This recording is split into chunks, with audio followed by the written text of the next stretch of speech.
ថ្ងៃនេះនាងខ្ញុំមកបង្ហាញបងប្អូនអំពីរបៀបធ្វើខសាច់ជ្រូក3ជាន់អញ្ចឹងណាបងប្អូនហើយខ្ញុំក៏លាយជាមួយនំពងមាន់ចំនួន5គ្រាប់ផងដែរអញ្ចឹង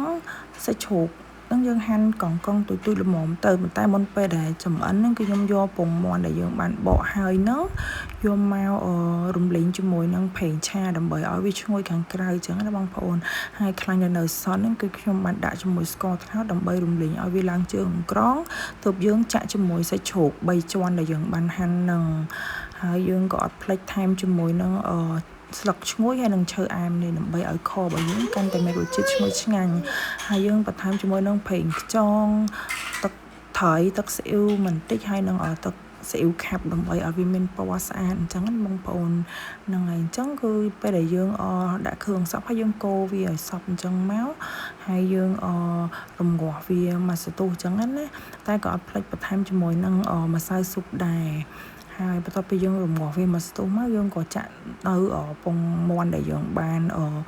ស្ងោរនឹងចូលទៅបងប្អូនអញ្ចឹងប៉ុណ្ណឹងគឺជាការស្រេចហើយបើសម្រាប់បងប្អូនដែលគាត់ចូលចិត្តញ៉ាំម្រេចក៏ដាក់ទៅបើបងប្អូនដែលគាត់អត់ចូលចិត្តញ៉ាំម្រេចទេក៏អត់ដាក់ក៏មិនអីដែរតែខ្ញុំចូលចិត្ត